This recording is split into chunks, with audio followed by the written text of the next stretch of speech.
मंत्री असताना विदर्भातल्या मुख्यमंत्र्याचं राज्य आता महाराष्ट्रामध्ये आणि आम्हाला अपेक्षा आहे मुख्यमंत्र्यांकडून इथला धान उत्पादक शेतकरी असतात, इथला आमचा वन्यप्राण्यामध्ये ग्रस्त असणारा शेतकरी असतात, कापूस उत्पादक शेतकरी असतात, मला तूर उत्पादक सोयाबीन उत्पादक शेतकरी असतात,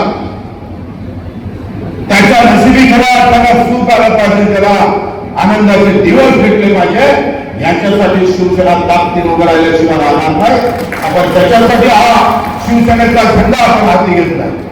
आपण पदाधिकाऱ्यांसाठी हा झेंडा हाती घेतला नाही, लक्षात घ्या.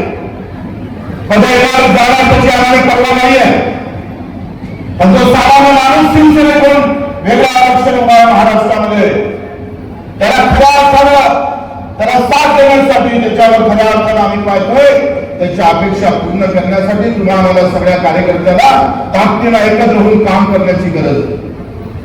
या दुपट्टा आम्ही खासदार घातल्यानंतर निघाला आणि घोषणा केल्या इतक्याने ते काम करणार नाही, भाषण करून काम करणार नाही, गाव खेड्यापर्यंत जावं लागेल. जो वंचित आहे, जो दुःखी आहे, त्यालापर्यंत मननपट्टी करण्याचं काम इथं बसणाऱ्या प्रत्येक शिवसैनिकांना करावं लागतं.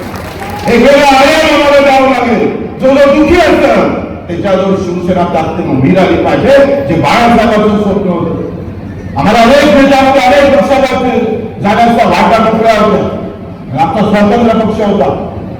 कदाचित आम्ही अनेक पक्षाजवळ जाऊन तिथे आम्ही आमचं स्थान निर्माण करता आलं असतं, पण आम्हाला एकनाथजी शिंदेच खऱ्या अर्थानं मर्द वाटले, त्याच्याशिवाय दुसरा मर्द नाही, म्हणून आम्ही शिवसेनेच्या वाट्याला इथे आलो आहे. रात्री सीएम असताना सुद्धा 2:30 वाजता सामान्य शेतकऱ्याला भेटतं, हीच तर खऱ्या अर्थानं एकनाथजी शिंदे साहेबांची ओळख आहे. आणि ती ओळख महाराष्ट्राच्या कानाकोपऱ्यात आम्हाला न्यायची.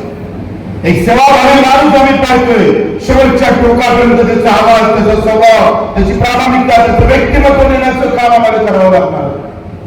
मित्रांनो, तुम्ही आम्ही सत्यकाळ म्हणून सुस्त नको राहू, मस्त बसू नका. सत्यकाळ म्हणून काही करताच येत नाही असं जर वाटत असेल, जर मंत्री जरी आपला असला आणि चुकत असेल तर ठोकल्याशिवाय राहू नका. या भूमिका भविष्याला मागे घ्यावं लागेल.